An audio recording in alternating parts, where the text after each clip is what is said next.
ARYQ T V پر پوچھے گئے سوال کے جواب میں مفتی اکمل قادری نے بتایا کہ گدھے اور خچر کے حوالے سے اللہ کے نبی صلی اللہ علیہ وآلہ وسلم نے خصوصی ممانعت فرمائی، البتہ گھوڑے کے حوالے سے کوئی حکم موجود نہیں ہے۔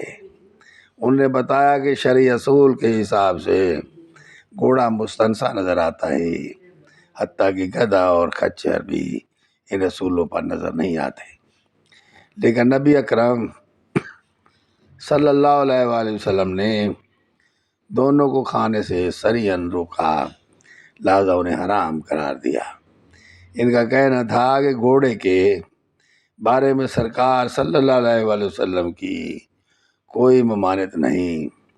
مسلم اور بخاری کی مستند حدیثوں میں خود نبی کریم صلی اللہ علیہ وآلہ وسلم کا گھوڑے کا گوشت کھانا ثابت ہے، اس باعث سے بالکل طیب اور حلال جانور سمجھا جائے۔